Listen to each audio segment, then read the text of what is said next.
अचानक आसमान का रंग बदलने लगा। नीला गगन देखते ही देखते गहरे काले बादलों से भर गया। उसी पल गरजते बादलों के साथ घनघोर बारिश पूरे वेग से बरस पड़ी।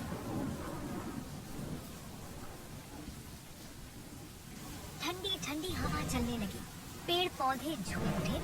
गांव की गलियों में हर कोई आसमान की ओर देख मुस्कुराने लगा। बकरियां मस्ती में खेतों में उतर आईं। गायें खुशी से इधर उधर दौड़ने लगी।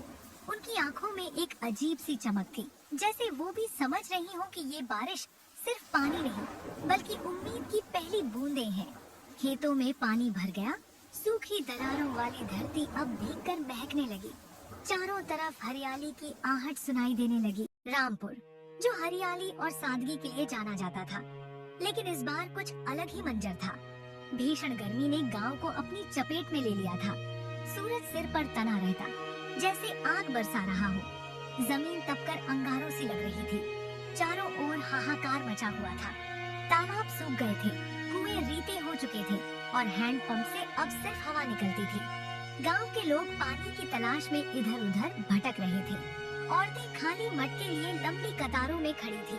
बच्चे प्यास से बेहाल थे और बुजुर्ग आंखें मुंह कर ऊपर आसमान की ओर ताकते हुए बारिश की आस में दुआ मांग रहे थे। जानवरों की हालत भी इंसानों से कम नहीं थी। कोई गाय बेताबी में रंभा रही थी, तो कोई कुत्ता सूखी जमीन चाटकर अपनी प्यास बुझाने की कोशिश कर रहा था। रामपुर की शांत जिंदगी में अब बेचैनी घर कर चुकी थी। अब सबकी एक ही उम्मीद थी, कहीं से पानी आ जाए, किसी तरह राहत मिल जाए। उस गांव रामपुर में एक गरीब मजदूर रहता था, रामू की जिंदगी मेहनत और संघर्ष से भरी थी। वह रोज सुबह सूरज निकलने से पहले खेतों में काम करने निकल जाता, ताकि अपने छोटे से परिवार का पेट पाल सके। उसके साथ उसकी पत्नी गौरी और 10 साल का बेटा मुन्ना भी रहता था। गर्मी की इस भीषण मार में रामू का हाल सबसे बुरा था।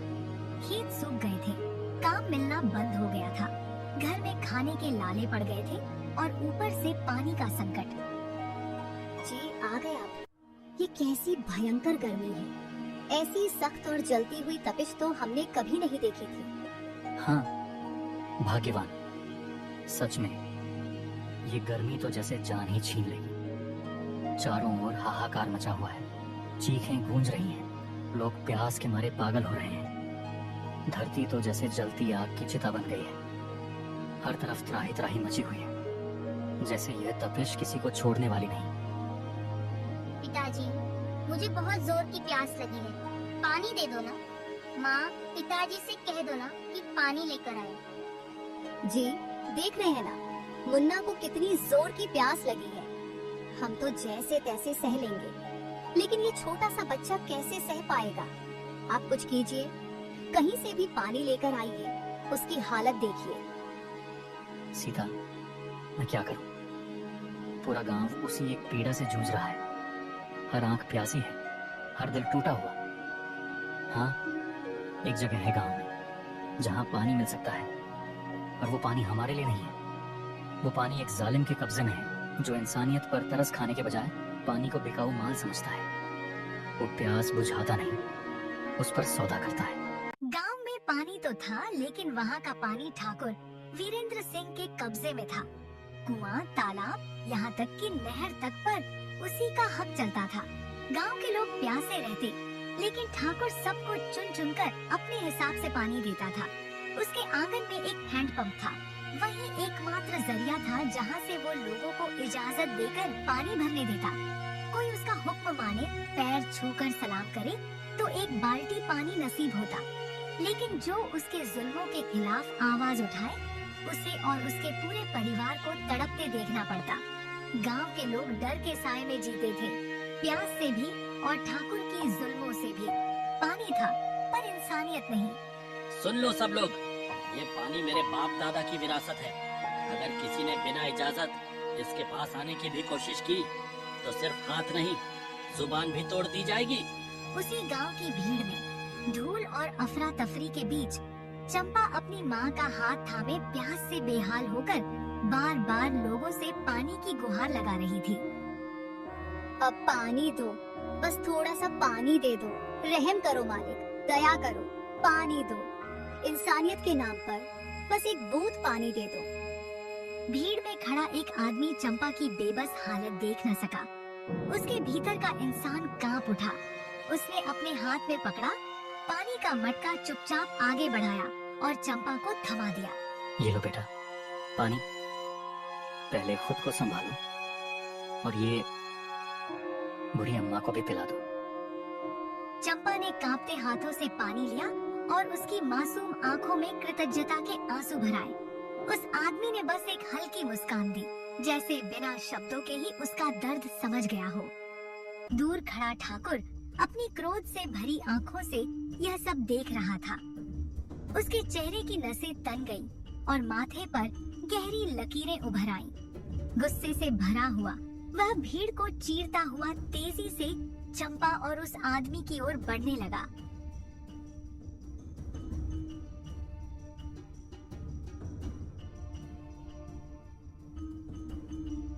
ठाकुर गुस्से से तमतमाता हुआ चंपा के पास पहुंचा और बिना कुछ कहे अपने भारी जूते से उसके हाथ में पकड़े मिट्टी के छोटे से मटके पर जोर से प्रहार कर दिया। चंपा की आंखों के सामने उसका एकमात्र सहारा चकनाचूर हो गया। मटके का पानी धीरे धीरे मिट्टी में समाता चला गया, जैसे चंपा की आखिरी उम्मीद भी जमीन में कहीं गुम हो रही हो। तेरी इतनी हिम्मत, बिना इजाजत मेरे इलाके में घुस आई। अब दफा हो जा यहाँ से। जैसे तेरा ये पानी मिट्टी में मिल गया, वैसे ही अगर दोबारा दिख गई ना, तेरी इज्जत को भी जमीन में रौंद दूंगा, समझी? रामपुर की मिट्टी में उस दिन सिर्फ पानी नहीं बहा था, बह गई थी एक बेबस माँ की चुप्पी, एक मासूम बच्ची की टूटी उम्मीद और एक घुटी हुई बदुआ जो आकाश की ओर देखती रही, जवाब मांगती रही। उस भीगी धरती ने नमी तो पी ली, पर उस बदुआ की तपिश को कभी मिटा न सकी। ठाकुर का जुल्म और अत्याचार दिन ब दिन बढ़ता जा रहा था। उसी दिन दोपहर के वक्त सूरज आग बरसा रहा था। तपती धरती पर लोग हाथों में मिट्टी की मटकियां लिए खड़े थे। उनकी आंखों में थकान की परछाइयां और उम्मीद की आखिरी चिंगारी झिलमिला रही थी। उसी भीड़ में खड़ा नंदलाल काका पानी के लिए तरस रहा था। उसकी पांव कांप रहे थे।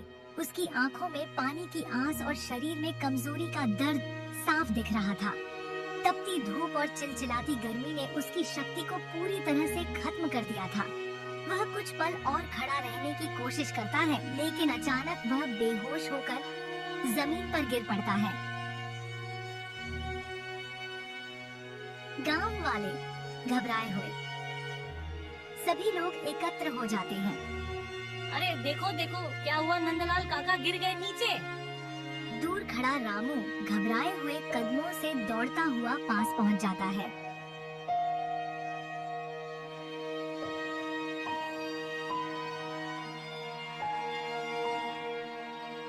वह मिट्टी में घुटने के बल गिर पड़ता है और नंदलाल काका का सिर अपनी गोद में उठा लेता है। काका, आंखें खोलो, आंखें खोलो।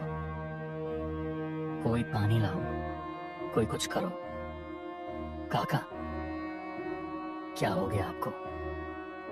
जल्दी कुछ करो, कहीं देर ना हो जाए। लोग आसपास खड़े थे, लेकिन किसी के हाथ में पानी नहीं था, क्योंकि उस समय ठाकुर ने मोटर का पानी बंद कर दिया था। रामू ज्यादा समय न गवाते हुए सीधे ठाकुर के पास पहुंच जाता है। ठाकुर और उसका आदमी घूरते हुए गुस्से से भरी आंखों से रामू को देख रहे थे, जैसे वे उसका इंतजार ही कर रहे हों। ठाकुर साहब, बस एक लोटा पानी दे दीजिए, इंसानियत के नाते। नंदलाल काका बेहोश हो गए हैं, उनकी सांसें टूट रही हैं, उनकी जान को खतरा है। दया कीजिए ठाकुर साहब, रहम करिए, एक लोटा पानी दे दीजिए, बस एक लोटा। इंसाफ, इंसानियत, यहाँ पानी बिकता है, भीख में नहीं बांटता। चल भाग यहाँ से, इससे पहले कि तुझे भी उसी मिट्टी में मिला दूं जहाँ तेरा काका पड़ा है। ठाकुर साहब, हाथ जोड़कर विनती है, ऐसा मत कीजिए। उस काका की सांसें थम रही हैं, बस एक लोटा पानी दे दीजिए। उनकी जान बचा लीजिए ठाकुर साहब, वरना वो मर जाएंगे। इंसानियत के नाते रहम कीजिए। तुझे समझ में नहीं आया क्या? मैं क्या करूं अगर कोई मरे या जिए? क्या मैंने सबका ठेका ले रखा है? अब तो तू हद पार कर चुका है, बहुत ज्यादा बोलने लगा है। अब देख मैं तेरा क्या हाल करता हूँ। रामू अब हार मान चुका था। उसे यह साफ हो गया था कि ठाकुर अब पानी देने वाला नहीं है। वह अपनी उम्मीदों को तोड़ते हुए ज्यादा समय न गंवाते हुए वहाँ से जाने की कोशिश करता है। जैसे ही वह मुड़ने वाला होता है, ठाकुर के आदमी उसका रास्ता रोक लेते हैं। तेरी इतनी हिम्मत? तू जानता नहीं यहाँ पानी मांगने की भी कीमत चुकानी पड़ती है। अब ज्यादा होशियारी मत दिखा, चुपचाप पैसा निकाल। थोड़ा तो शर्म कर लीजिए ठाकुर साहब। उधर नंदलाल काका की सांसें लड़खड़ा रही हैं, जान पर बनी है, और इधर आप मुझसे पैसों के लिए झगड़ रहे हैं। ये कैसी इंसानियत है ठाकुर साहब? अब तू मुझे इंसानियत सिखाएगा? ठहर, अब मैं तुझे दिखाता हूँ तेरा असली औकात। ओए, ऐसे मारो इसे कि जिंदगी भर इंसानियत का नाम सुनते ही कांप उठे। ठाकुर के आदमी रामू पर टूट पड़ते हैं। उसकी चीखें सुनकर भी उनका दिल नहीं पिघलता। एक के बाद एक घूंसे और लाते उसकी कमजोर होती हड्डियों पर पड़ती हैं।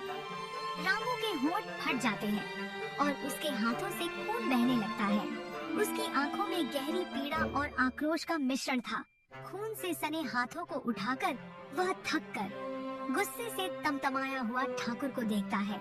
उसकी आवाज में बदला और दर्द की झलक थी, जैसे वह सिर्फ अपनी तकलीफ नहीं बल्कि पूरी इंसानियत का हिसाब लेना चाहता हो। उसने कांपते हुए कहा, ठाकुर साहब, मुझे मारकर अगर आपका दिल संतुष्ट हो गया हो तो ठीक है, लेकिन एक बात याद रखिए, आप सच को कितने दिन दबाकर रखेंगे? सच मिटाया जा सकता है लेकिन खत्म नहीं। एक दिन, हाँ, एक दिन यही सच जमीन चीर कर बाहर आएगा। और मैं उस दिन का इंतजार नहीं करूंगा ठाकुर साहब। मैं खुद उस सच को सामने लाऊंगा और आपसे हर जुल्म का हिसाब लूंगा। ये वादा है मेरा। बदला लूंगा, जरूर लूंगा, एक एक आंसू का बदला। बेचारा रामू थका हारा ख्यात बिख्यात हालात में अपने घर पहुंचता है। उसकी पत्नी उसे देखते ही आंखों में आंसू भर आते हैं। रामू की हालत देखकर उसका दिल मानो टुकड़े टुकड़े हो जाता है। हे भगवान, ये क्या हो गया? किसने किया यह सब? कौन था वो दरिंदा जिसने आपको इतना दर्द दिया? रामू लड़खड़ाते कदमों से आंगन पार करता है और चुपचाप पलंग पर बैठ जाता है। वो एक लंबी भारी सांस लेता है, जैसे सीने में दबा सारा बोझ उस एक सांस से बाहर निकालना चाहता हो। फिर वो रुक रुक कर कांपती आवाज में सारा किस्सा अपनी पत्नी को बताने लगता है। किस तरह ठाकुर ने उसे बेइज्जत किया, कैसे उसके आत्मसम्मान को कुचला गया और कैसे वो कुछ न कर सका।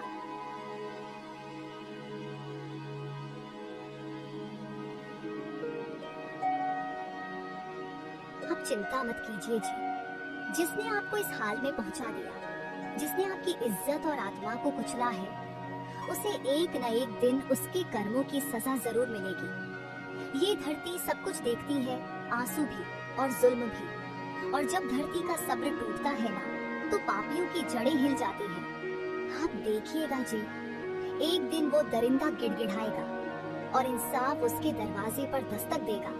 उस दिन मैं आपकी आंखों में फिर वही चमक देखना चाहती हूँ जो आज आंसुओं में छुप गई है। उसी रात चुपचाप बैठे रामू ने अपनी पत्नी की ओर देखा और धीमे स्वर में कहा, सीता, अब ठाकुर का जुल्म और नहीं सहा जाता।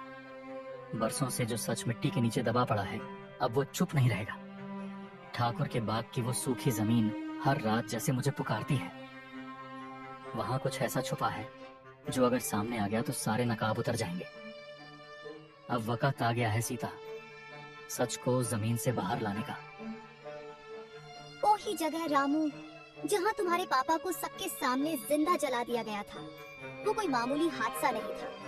वो इंसाफ का गला घोंटना था, इज्जत को आग में झोंक देना था। वो तो बस एक साजिश थी, एक खौफनाक हकीकत जो अब तक दबी पड़ी थी। अब और नहीं सहा जाता रामू। अब वो वक्त आ गया है कि उस जमीन से वो सच बाहर निकाला जाए, ताकि जालिम ठाकुर का चेहरा सबके सामने आए, ताकि उसकी असली सूरत दुनिया देखे और हर किसी को पता चले कि कितनी दरिंदगी छिपी हुई है उसकी आंखों के पीछे। ठाकुर का सच जो सालों से मिट्टी के अंदर दफन था, अब उजागर होगा। मैं उस मिट्टी को खोदकर वो सच्चाई सामने लाऊंगा, ताकि सबको ये समझ में आ सके कि ठाकुर की ताकत सिर्फ डर और धोखे की दीवारों के पीछे छुपी थी, असली दुनिया में नहीं। अब वही सच्चाई जिसे उसने छुपाने के लिए हर मुमकिन कोशिश की, अब वही सच्चाई उसकी ताकत को तोड़ने वाली हथियार बनेगी। ठाकुर का जुल्म और अत्याचार अब इस गांव से खत्म होकर ही रहेगा। हरिया एक नाम जो अब बस कुछ पुराने कागजों में दफन था, मगर रामू के लिए वह नाम मिट्टी में दबा हुआ एक जीता जागता सच था। अब वह सच बारूद की तरह फूटने को तैयार था।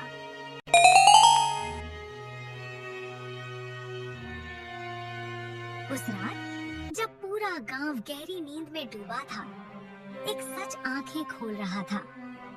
रामू बड़ा था उस सूनी राह पर, हाथ में फावड़ा थामे, मिट्टी को कुरेदने, जहां बरसों से दबी थी किसी की अधूरी कहानी।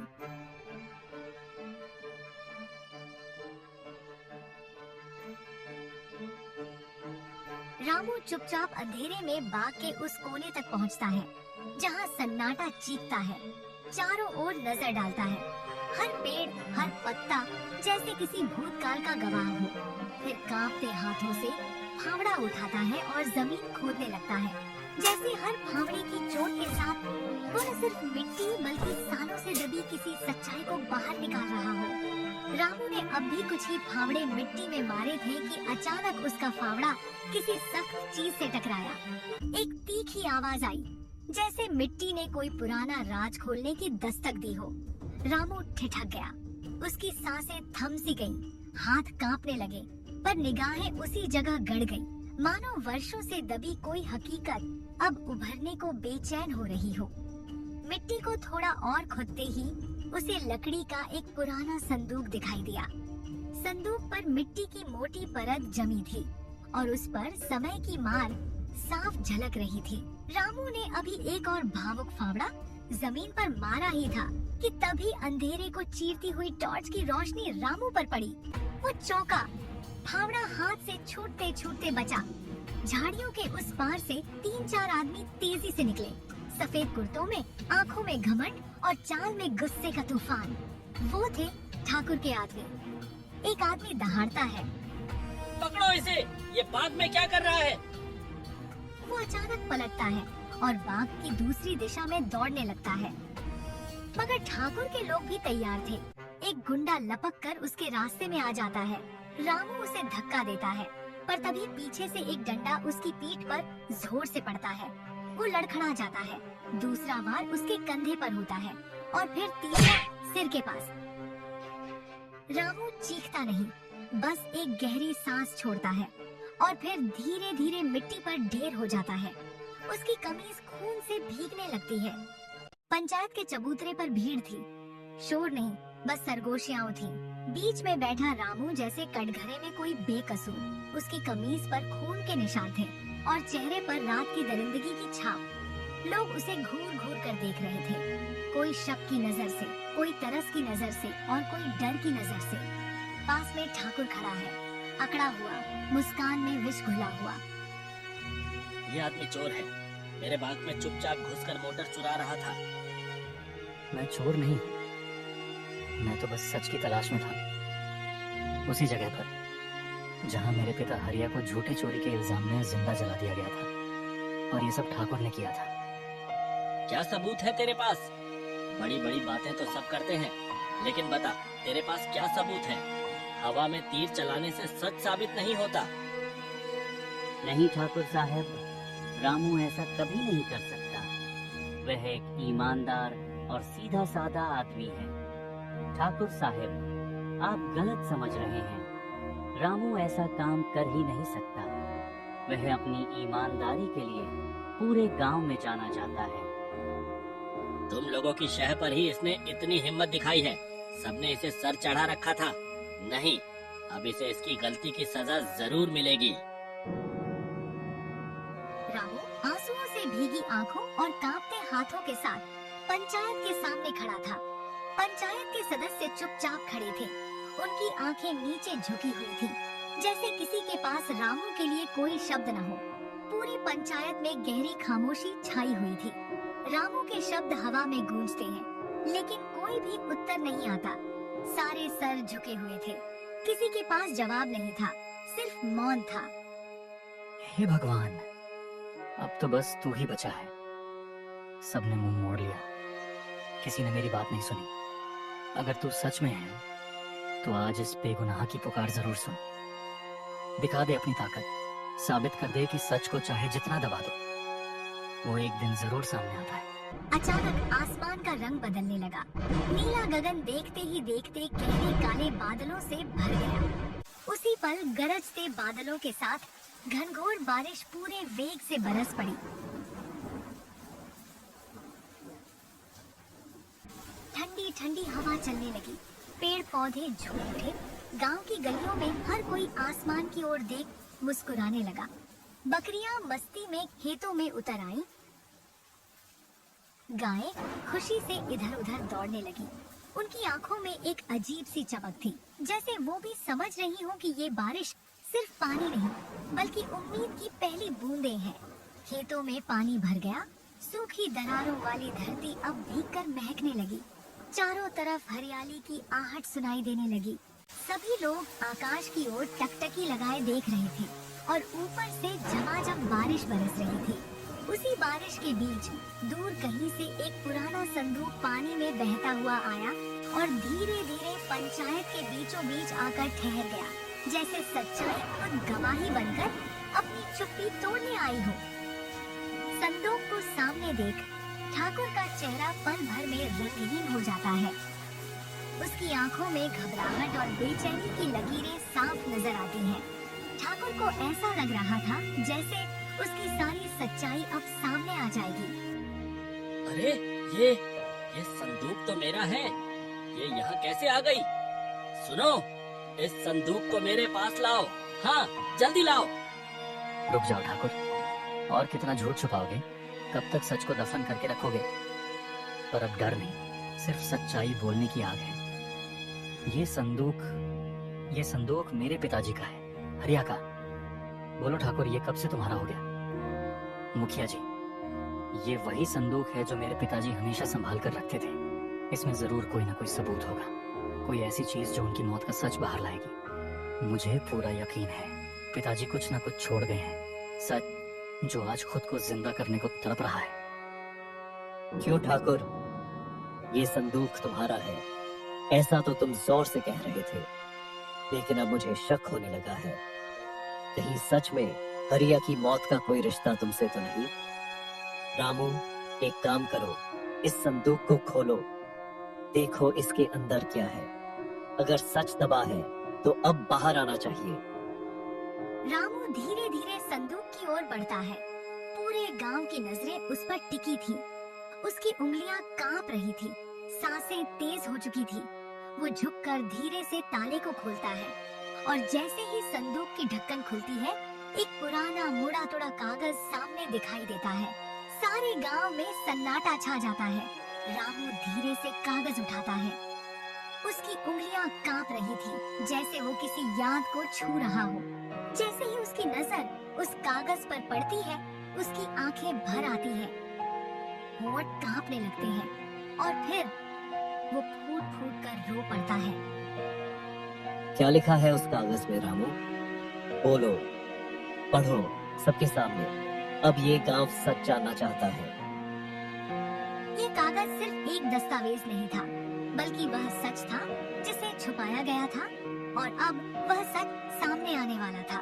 रामू ने एक गहरी सांस ली और कागज को ध्यान से पढ़ना शुरू किया। ठाकुर ने मुझे झूठे आरोपों में फंसाया। उसने मेरी जिंदगी की सारी खुशियों को छीन लिया और मुझे मरने के लिए उसने पूरी साजिश रची। वो नहीं चाहता था कि कोई उसके खिलाफ आवाज उठाए, इसीलिए उसने मुझे जिंदा जलवाने की घिनौनी कोशिश की। अगर मैं अब जिंदा न रहूं तो ये कागज मेरे सच का गवाह बनेगा। ये सच कभी नहीं मिटेगा, क्योंकि ये सच जमीन में दफन नहीं हो सकता। ठाकुर ने मेरी जान ली, मगर मेरा सच हमेशा जिंदा रहेगा और वो कभी भी इसे दबा नहीं सकेगा। रामू कागज पढ़कर चुप हो जाता है। उसकी आवाज का आखिरी लफ्ज अब भी हवा में कहीं गूंज रहा होता है। फिर धीरे धीरे सबकी नजर एक ही दिशा में मुड़ती है, ठाकुर वीरेंद्र सिंह की तरफ। उनका चेहरा पहले की तरह ठहरा हुआ है, लेकिन आंखों में हलचल है, जैसे अंदर कुछ टूट रहा हो। लोग उसे सिर्फ देख नहीं रहे, उनकी आंखों में आग है, गुस्सा, विरोध और बेइज्जती का मिला जुला रंग है। कुछ लोगों के हाथ अपने आप मुट्ठियों में बदलने लगते हैं और गांव के लोग अब उसे एक ठाकुर नहीं, एक झूठ के पहरेदार के रूप में देख रहे थे। पकड़ लो इसे, ये कहीं भाग कर न जाने पाए। किसी भी सूरत में इसे गांव की सीमा पार मत करने देना। अब ये पंचायत का दोषी है, अब उसे उसकी सजा मिलेगी। जैसे ही मुखिया ने ठाकुर की ओर इशारा किया, ठाकुर ने एक पल के लिए चारों ओर देखा और फिर चुपचाप वहां से निकलने की कोशिश करने लगा, लेकिन देर हो चुकी थी। पंचायती चौपाल के लोग अब खामोश नहीं थे। देखते ही देखते लोग उसे चारों तरफ से घेर लेते हैं। हर चेहरा जैसे बरसों का दबा आक्रोश ओढ़े हुए था। ठाकुर के एक एक कदम पर नजरों की तलवारें चल रही थीं। सबके भीतर बदले की आग धधक रही थी। वो आग जो अब तक दबाई गई थी, अब हवा पाकर जल उठी थी। अब कोई डर नहीं था, कोई लिहाज नहीं। और बस फिर क्या था? गांव के लोग ठाकुर पर टूट पड़े, जैसे बरसों से जमा तूफान अब बेकाबू हो गया हो। किसी ने लाठी उठाई, किसी ने पत्थर, किसी ने सिर्फ अपने फटे हुए हाथों से ही उस अन्यायी ठाकुर को घसीट लिया। ठाकुर चीखता रहा, गिड़गिड़ाता रहा, पर अब कोई उसकी सुनने वाला नहीं था। हर वार, हर चोट सालों की पीड़ा का बदला था। हर थप्पड़, हर घूंसा उन रातों का जवाब था जब गांव की आवाज को दबा दिया गया था। ठाकुर को ऐसा मारा गया कि उसके कपड़े, उसका घमंड और उसकी पहचान सब मिट्टी में मिल गए। उसका चेहरा इतना बिगड़ चुका था कि पहचानना भी मुश्किल था। रामू दूर खड़ा बस देखता रहा। उसकी आंखें नम थी, लेकिन उसके होठों पर एक हल्की सी सख्त मुस्कान थी, जैसे कह रहे हो, ये ही है इंसाफ।